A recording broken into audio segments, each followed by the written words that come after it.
Well, there's some more developments regarding the Mark of the Beast system and bringing the mark one step closer to understanding what it is. And I hope you watched my last video where I talked about that they're bringing in a religious, spiritual aspect to the NFTs, the non-fungible tokens that are involved with the cryptocurrency, and they're putting these gods on the banking system so that you can put as many of these gods in your crypto wallet that you want. And then you can even act out that you're one of them. There's also a false Jesus that's pictured on one of them, as well as all the false gods of all these other religions. Now, I explained all that, but nearly a day or two after I posted that, there was another development from a brother posted by Tyler from Generation 2434. It was a friend of his that actually showed that carbon has 6 electrons, 6 neutrons, 6 protons, and when he spelled it out on paper and then he drew the basically it's the symbol of the hexagram. It's the same symbol that they use as the so-called Star of David, but it goes way back in ancient times as a hexagram, which is the number 6 in itself. And also I've seen that hexagram has 6 sides, 6 points, and 6 triangles, I think it is. So therein is another 666. Now, what got me thinking about this was I had seen something years ago that was used in a festival in Israel. One of the people that was working to build the temple harps was having a Passover Seder on the beach and was involved in this festival that goes on. It's called the Boomba Mela Festival, and it's actually taken from I think it's called a Kumbh Mela Festival in India, where they bring all these Indian gurus in there. Well, that's what they were doing, and she was combining that with the Passover. So to me, I just couldn't even, I thought it was so blasphemous to do that. And when I saw the emblem in 2005 for the festival, and it shows the hexagram on this guy's forehead, and I'll just show you this image. You can see that he's got the hexagram in the middle of his forehead.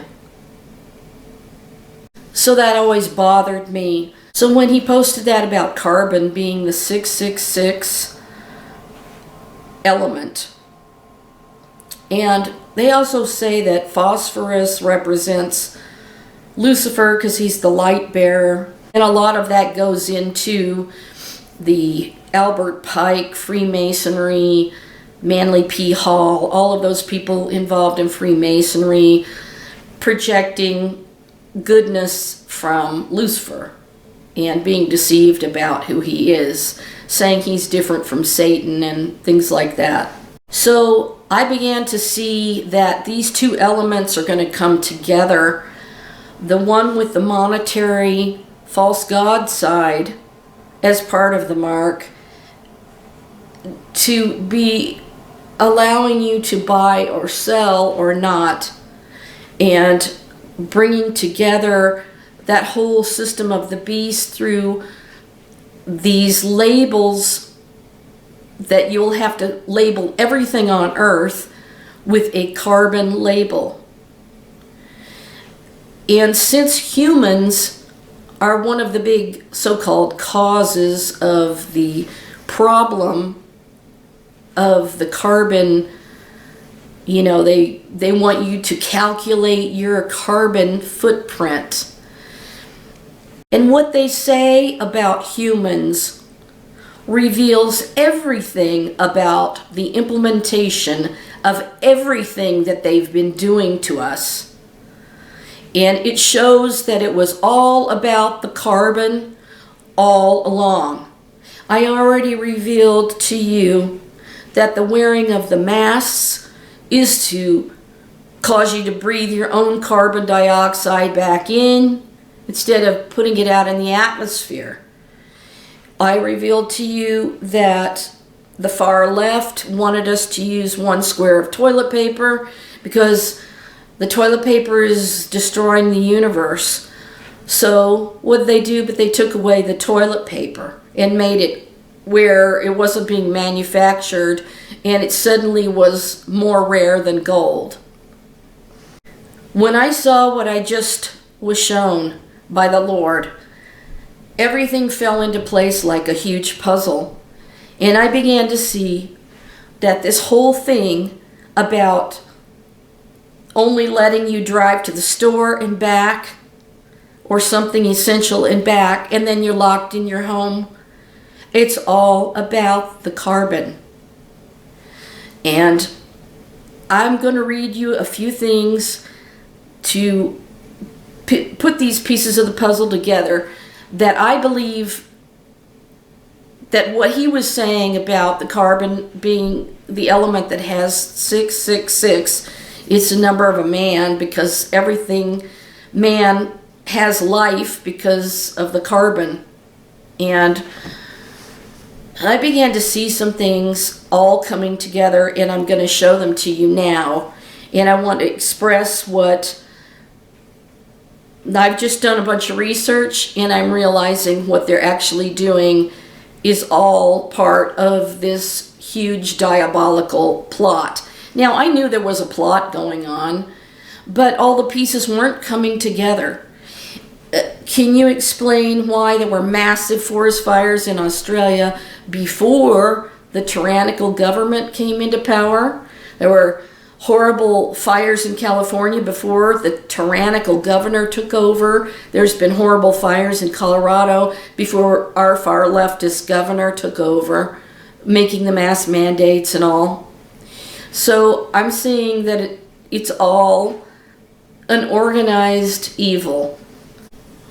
Let's just talk about these things and where did the idea of carbon footprint come from? The idea of a personal carbon footprint was popularized by a large advertising campaign of the fossil fuel company BP in 2005. Designed by Ogilvy, the campaign was intended to divert attention from the fossil fuel industry onto individual consumers. The carbon footprint concept is related to and grew out of the older idea of ecological footprint, a concept invented in the early 1990s by Canadian ecologist William Rees and Swiss-born regional planner Mathis Wackernagel at the University of British Columbia. I hope you heard my emphasis on the fact that it was invented. A carbon footprint is the total amount of greenhouse gas emissions that come from the production, use, and end of life of a product or service. Usually the bulk of an individual's carbon footprint will come from transportation, housing, and food.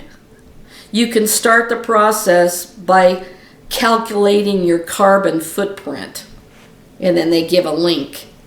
Now notice that they shut down all of the air travel during the crisis in 2020, and now they're putting down another non-travel to Israel, non-travel to and from South Africa or Africa. And this is supposed to be because of what's been unleashed. But listen to this.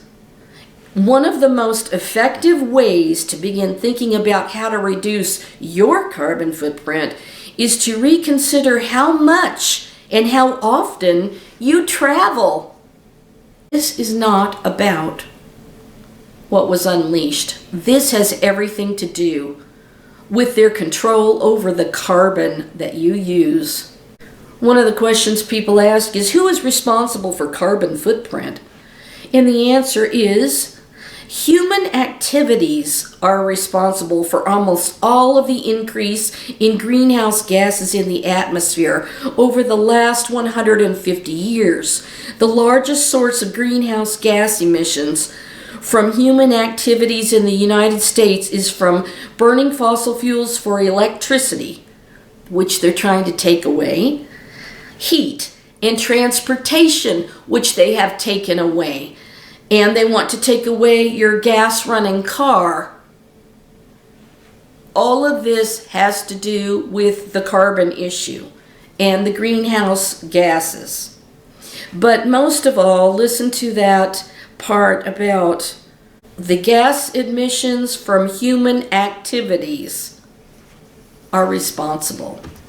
So these lockdowns prevent you from living your normal life, from having your job, from being able to have activities where you go from your job to home and back, or to take trips with your family, because people couldn't travel. The hotel business was severely damaged. The airline industry was severely damaged. And it was said that this little thing that was unleashed was why. But the thing over here is the carbon issue. And that is really what's going on. Now there's something else that the Lord showed me that I'm going to explain here. And that is that they have what is called IHS in capital letters. Markit to launch meta registry for global carbon credits. IHS Markit, like Market, except IT, to launch meta registry for global carbon credits. So this is going to be a global Markit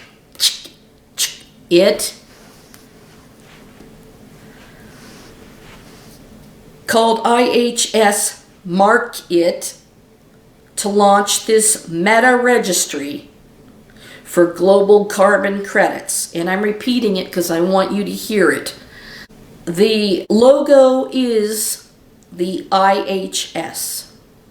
And why is that important? Because in the Latin-speaking Christianity of medieval Western Europe, and so among Catholics and many Protestants today, the most common Christogram became IHS, or IHC, denoting the first three letters of the Greek name of Jesus, which is Iota, Eta, Sigma, or IHS.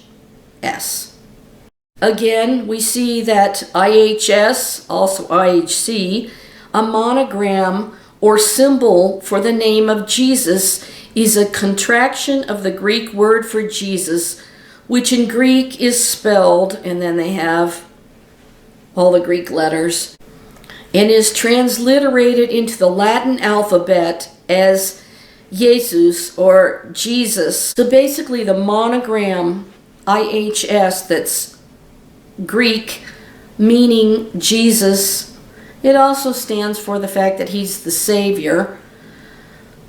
They are using those capital letters for this IHS Markit to launch meta registry for global carbon credits.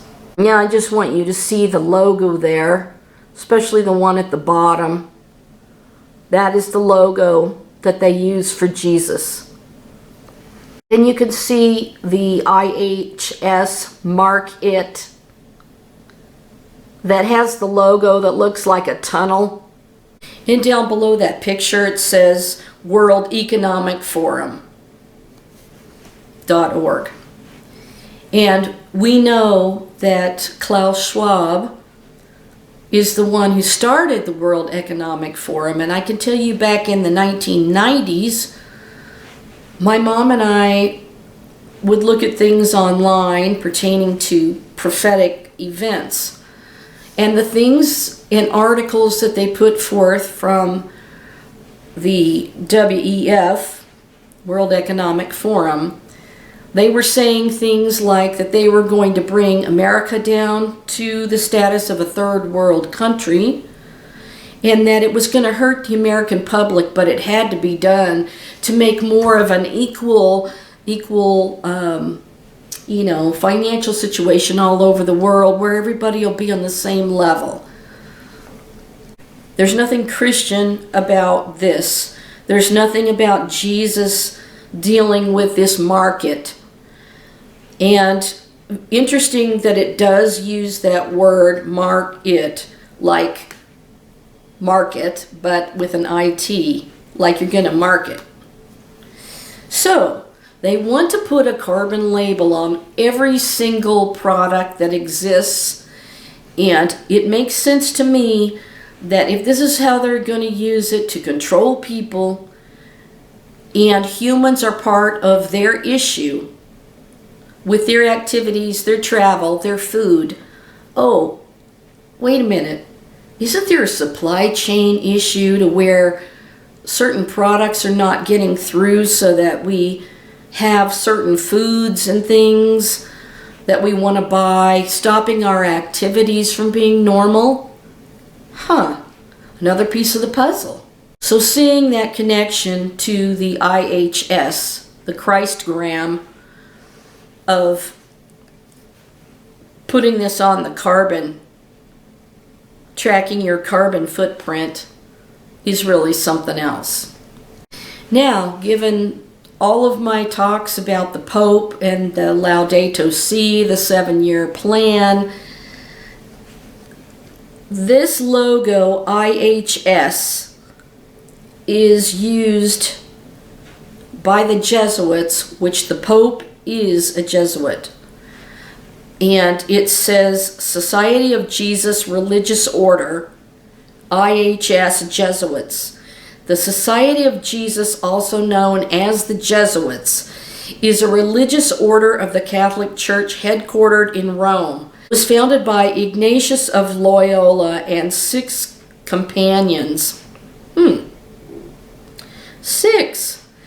With the approval of Pope Paul III in 1540, the Society is engaged in evangelization and apostolic ministry in 112 nations. So get a look at this. This is the IHS emblem,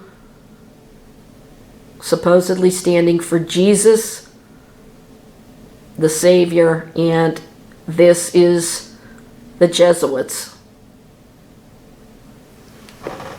So really what this is the seal of the Society of Jesus. The IHS monogram used by the Jesuits is an abbreviation for the name of Jesus in Greek. It says IHS is both an acronym of Jesus Salvator Hominum, Jesus Savior of Humankind, and the first 3 letters of the Greek name for Jesus. That's on another page. So that is the seal of the Jesuits.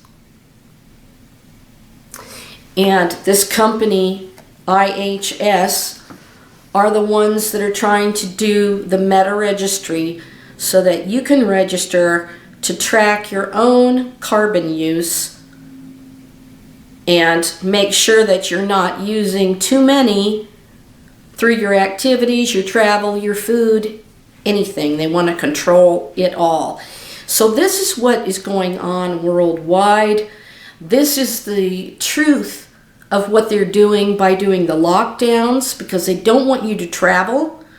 They shut down all train travel, all bus travel, everything. They put everybody in a lockdown so you couldn't even really leave your home for anything. This is a Catholic version of the monogram, another type. So now you know how it's all going to come together with the Pope and the Laudato Si 7-year plan. because he's a Jesuit, so he's used to using that monogram, the very name of the company that is trying to market tracking your personal carbon footprint in their meta registry, and the carbon that has the 6 elements 3 times 666, and then using the meta registry for these NFTs, these non-fungible tokens, which is involved in the cryptocurrency. And then you have these false gods that you can put in your crypto wallet and use.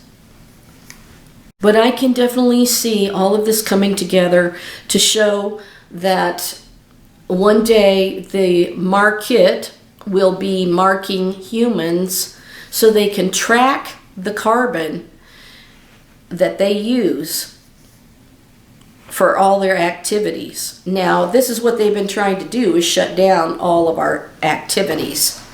You know, there was no NFL games, there was no basketball games, there was no activity, no concerts, no anything. Because these tyrannical people are trying to alter our whole way of life. Now let me carry on. Those were some things that the Lord had revealed to me about the IHS, and the IHS being connected to the Jesuits, which connected to the Pope, because he is one, connected to the future implementation of the mark of the beast. And let's put this into perspective here. Life on Earth would not be possible without carbon. This is in part due to carbon's ability to readily form bonds with other atoms, giving flexibility to the form and function that biomolecules can take, such as DNA and RNA, which are essential for the defining characteristics of life, growth, and replication. So, the carbon can form chains. We know about the graphene. So just put all of this together in your mind. Another result of researching carbon says one element is the backbone of all forms of life we've ever discovered on Earth, carbon. Number 6 on the periodic table is, to the best of our knowledge, impossible to live without.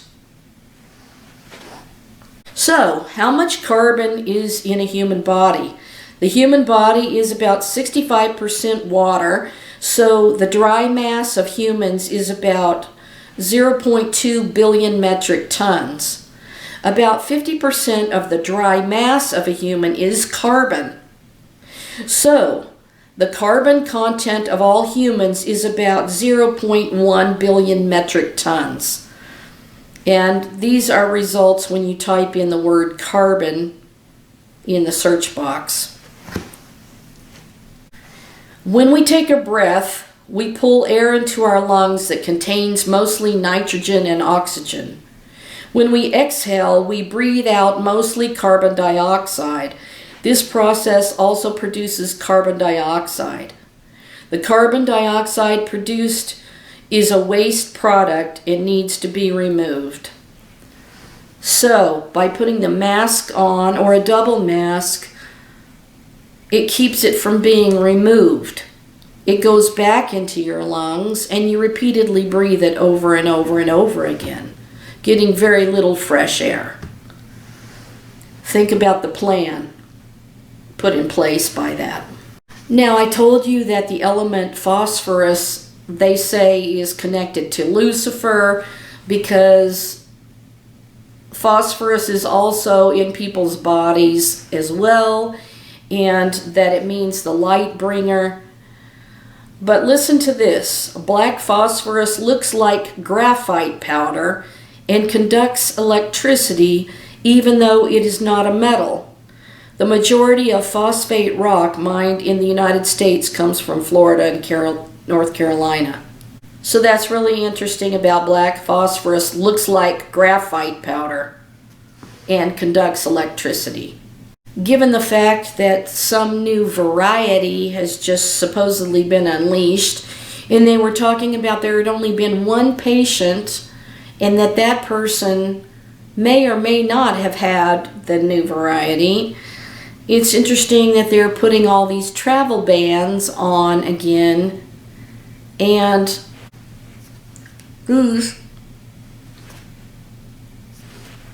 keeping people from traveling. South African doctor who first spotted the new variety said the symptoms seem mild so far. So, why the severe reaction in New York? Question mark. And that was posted today on CNBC. And it's actually all over the internet, but carbon is a chemical element. Its atomic number is 6. Its atomic weight is 12.011. It is a group IVA element residing between boron and nitrogen on the periodic table, and it has 6 protons, 6 neutrons, and 6 electrons. Some of these forms include hexagonal graphite. I'm just reiterating the information that that gentleman showed on his video about that. But I'm just trying to combine it with the Pope, with the carbon label that they're planning through this Markit registry, plus the buying and selling issue dealing with the cryptocurrency, with the NFTs and the false gods that are on them. Carbon is considered the basic building block of life. It's said that no form of life on the planet Earth is without carbon in its structure. Every plant, animal, and everything in between that is alive is based on carbon. So what happens when they're trying to control it? Now, the New York Times posted an article about how to reduce your so-called carbon footprint, something that was invented. And that is a fact, which I stated earlier. This article was by Olivia Albeck-Ribka. I just want you to picture what's gone on and what they keep doing about these lockdowns and causing you not to be able to travel, and the distribution, the shortage of products, keeping the products out there on these boats that are just sitting there because the supply chain is supposedly screwed up. The fact that they're planning for the fossil fuels to end and you won't be able to drive your car.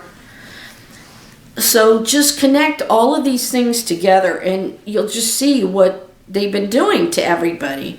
So this says from the NewYorkTimes.com, a carbon footprint is the total amount of greenhouse gas emissions that come from the production, use, and end of life of a product or service. It includes carbon dioxide, the gas most commonly emitted by humans and others, including methane, nitrous oxide, and fluorinated gases, which trap heat in the atmosphere, causing global warming. Usually the bulk of an individual's carbon footprint will come from transportation, housing, and food. So now you can see what things they're trying to target and why. Approximately, now this gets really down to the nitty-gritty. Approximately how many miles you travel by car, bus, train, and plane. The energy usage in your home. How much you spend shopping. The composition of your diet. No matter how you scored, here are some things that could help you lessen your personal environmental impact. Okay, on the road, in the sky. One of the most effective ways to begin thinking about how to reduce your carbon is to reconsider how much and how often you travel. Well, when they put the lockdowns in place, they're trying to prevent you from traveling. Drive less. In November 2017, carbon dioxide emissions from transportation surpassed emissions from electricity generation as the top source of greenhouse gases. Why? Electricity generation is shifting away from the use of coal to more renewable sources and natural gas. Going carless for a year could save about 2.6 tons of carbon dioxide, according to this 2017 study from researchers at Lund University and the University of British Columbia. That's a little more than round-trip transatlantic flight. How can you stop using a car? Try taking a train, bus, or better yet, ride a bike. Remember the president saying that he wanted to have electric cars and he wanted to have, take away the gas? And, do you think that it's an accident that the gas prices have soared through the roof so that it makes it harder for you to A, travel, B, be able to afford the gas so that you can travel? You see, it's all a plot. But let's be realistic. You will likely need to use a car this year, so when you do, here's some tips to make your trip more climate friendly. Go easy on the gas and brakes. Regularly service your car. Check your tires, air conditioning, and intensive city driving.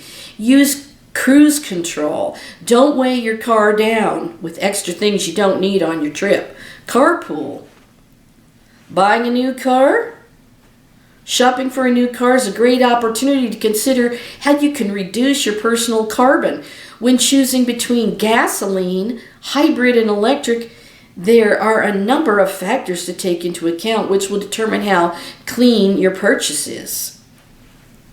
So now they list all the stuff about that. Now they're telling you fly less. Do you fly often? Taking one fewer long round-trip flight could shrink your personal carbon footprint significantly. If you use public transportation often and fly home to visit family just occasionally, your carbon might be still relatively sustainable. But if you drive and fly a lot, your emissions will be higher. If you can't avoid flying, one way of making up for the emissions caused is to offset them by donating money to sustainable projects, such as supplying efficient stoves to rural homes, or projects which help farmers in India sell crop waste as biomass. Sometimes airlines will give you this option themselves, or you can use a third party, and one of them is TerraPass. Well, that's the carbon calculator for the emissions.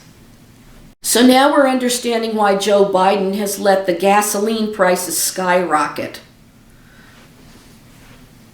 Now, the next thing they're targeting is on your plate. Globally, emissions are linked to what we put on our plates.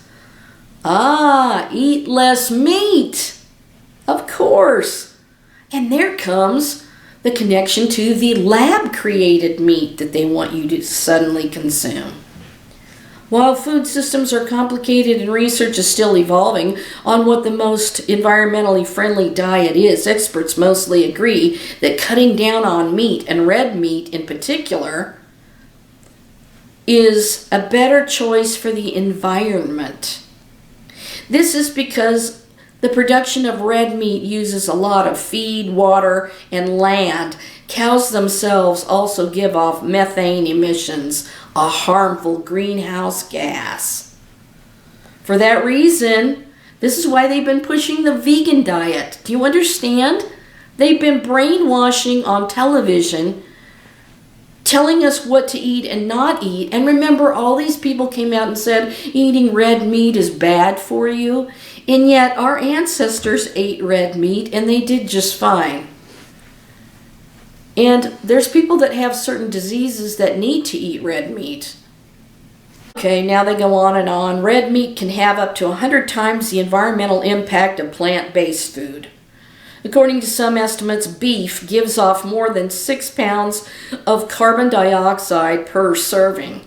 the amount created per serving by rice, legumes, carrots, apples, or potatoes is less than half a pound. Meat is completely different than vegetables. Eating a vegetarian or pescetarian diet, whatever that is, are also likely to be better for the environment than a diet which includes a lot of meat. Much better for the environment if you don't have a steak or a roast beef sandwich. Each of these, however, depend on exactly what you're eating and how much of it. If you replace that meat with dairy, for example, your emissions could rise again. So now that explains why they've affected the dairy industry, trying to eliminate people drinking much milk, which has impacted the farmers. I remember a long time ago on somebody named O, that was a big television host, was trying to get people not to eat dairy, not to get people to eat red meat, and had all of these people on the show talking about how bad red meat was for you. Overall, eating low down the food chain as often as you can is probably a good way to reduce your carbon and stay healthy. That means filling your plate with vegetables, fruits, grains, and beans. For meat lovers, even swapping carbon-intensive meats like beef and lamb with chicken can make a difference. Well, you know, they're hiking the prices up on the meat. I saw turkeys at Thanksgiving that were $68.75. I saw a small ribeye steak that was $22, up from about $8.99, anywhere from that to about $10 before. Now it's twice as much.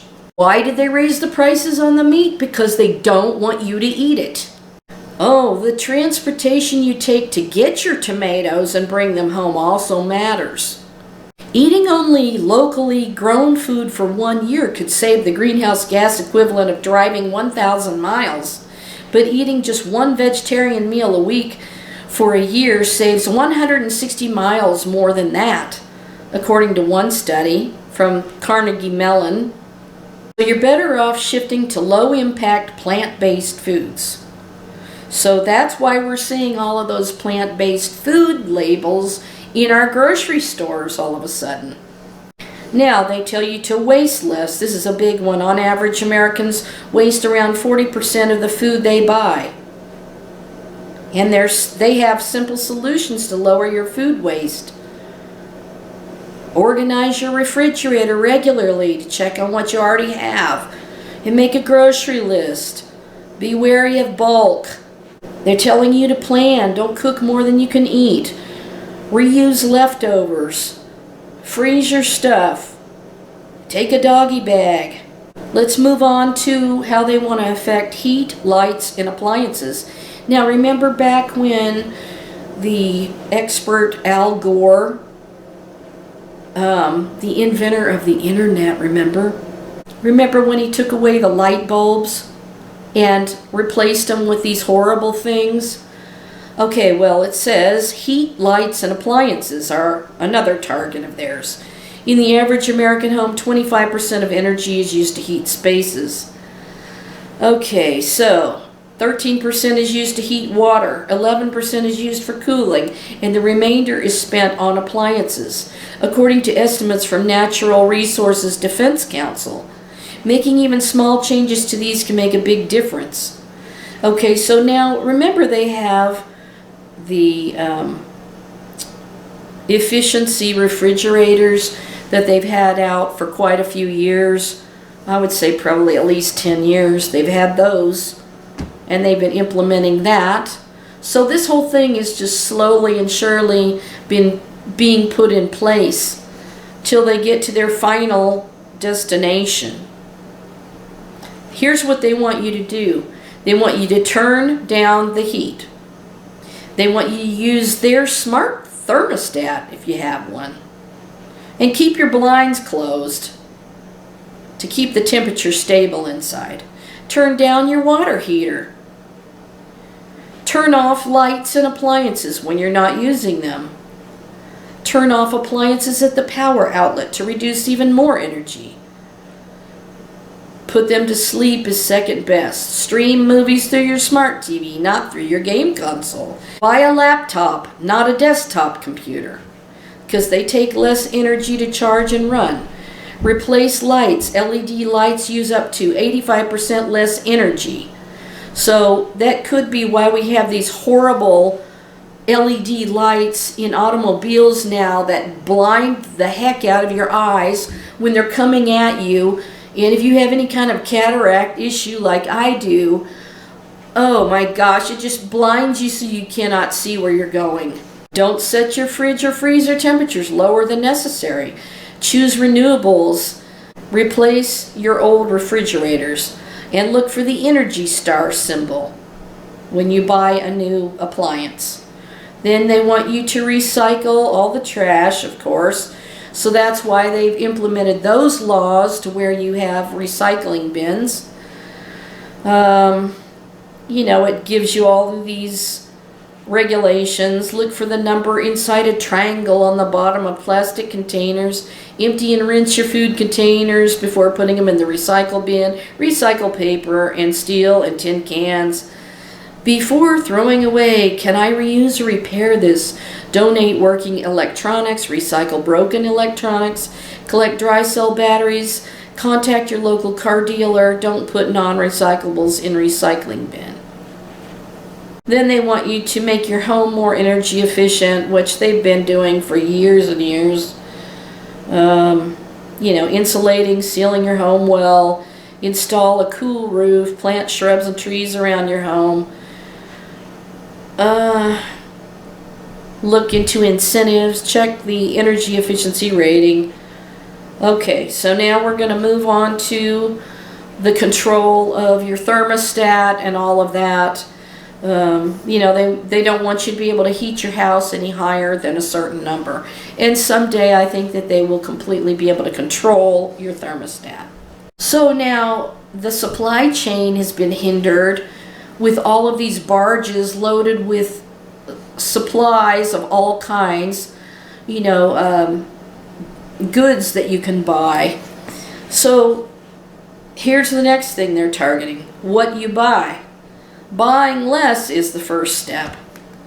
So if they won't deliver them off the barges, then it's not there for you to be able to buy. So there's these shortages of what you can buy, and that's tied into the carbon. Now it says buying less is the first step. Beyond that, there are simple ways to reduce the impact from your purchases. How to dress sustainably. So now they're going to tell you how to dress.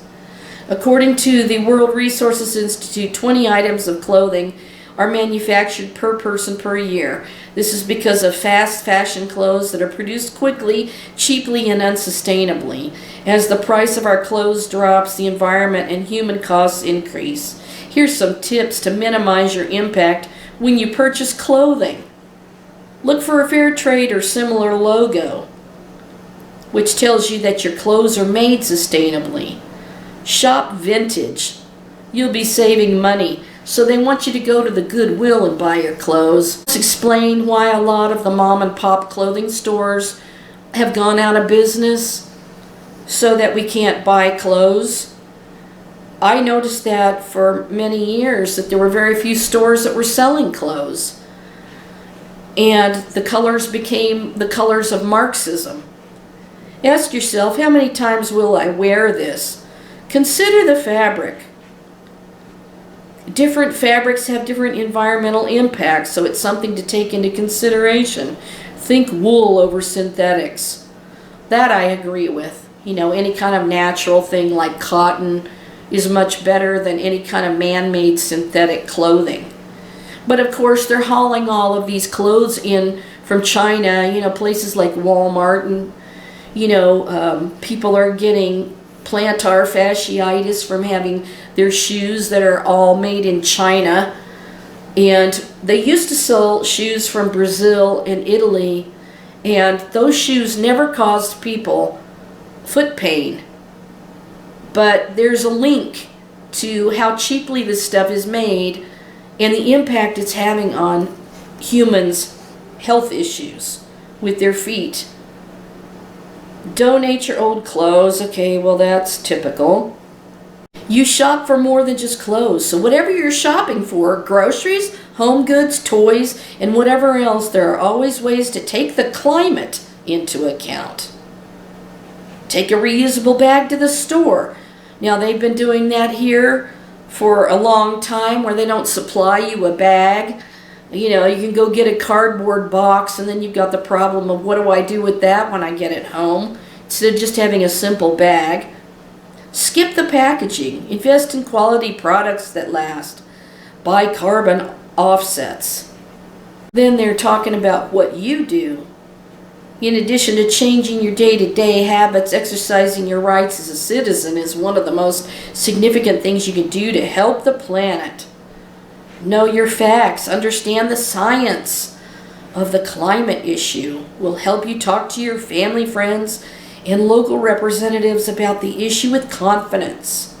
Find action groups that meet in your area and attend these meetings. Speak to your local representative in your city or town and try to change the way we live by trying to get them to force everyone to reduce the carbon footprint and an action plan. You know, some of these things are okay on a mild level, but when you go to these horrific extremes, it's the verge of insanity. Vote on policies that protect the environment. So, that is the end of that article from the NewYorkTimes.com. Now, how are they going to be implementing all this? It's through a carbon emissions label, or carbon label, that describes the carbon dioxide emissions created as a byproduct of manufacturing, transporting, or disposing of a consumer product. This information is important to consumers wishing to minimize their ecological footprint and contribution to global warming made by their purchases. Carbon labeling of food shifts people's behavior. So that is the goal. This carbontrust.com article says, a life cycle product carbon footprint measures the total greenhouse gas emissions generated by a product from extraction of raw materials to the end of life. It is measured in carbon dioxide equivalents, CO2e. Product footprints should be associated with a scope or boundary, the most common being cradle to gate or cradle to grave. So there's lots of labels that show that something's non-carbon, labels that show how much carbon, and they want to be able to track this through the labeling system so that they see from the beginning of the product to the end of its life how much carbon it has used. And so this makes it very clear that somehow the mark of the beast is going to be connected to marking people with seeing how much carbon they're using in their life, in their everyday travel, with the food they eat, with the way they heat their house. And they're going to be tracking you from basically cradle to grave to see your use of carbon, which is the number 6, the number of a man. And Forbes reported that carbon labels are finally coming to the food and beverage industry. So you can see how, like it was reported on YouTube, I think it was Ice Age Farmer had a report about how they're not letting people in India that haven't been they're not being allowed to go to the grocery store and buy food, and they're not being allowed to get gas to travel. So all of that is using some sort of fear-mongering, let's put it that way, over here to implement these things. And so I wanted to report on this because I could see how that carbon is connected to what the Pope's doing, to the Jesuits, to the IHS, and to bringing those false gods together to control every aspect of life, which, by the way, I pray to God that Jesus intervenes, and it's my prayer that the King of Kings and Lord of Lords will intervene, and he will come and fight against these enemies as he fought in the day of battle. And you can see why they didn't want people to travel to have a Thanksgiving with family. They didn't want them to fly. They didn't want them to drive cross country. So even like the 4th of July weekend, the gas went way up, so you couldn't really drive to go visit your family. And you can see why they are making the supply chain shortened, so it makes a difference on what you buy that affects the carbon. I mean, affects the whole environment. And that would lead to why we're hearing from a certain Dr. F, as somebody calls him Mousy, is saying, you know, that Christmas will be canceled, and it has to do with they don't want you to buy stuff, they don't want you to travel because it's affecting the environment. And so they're making the supply chain shortened so you can't have access to what you want to buy. So it all comes together. And then the labeling, where they're going to track everything on Earth through a label. Obviously humans that have this mass index of carbon in their bodies is going to be a huge problem for these people.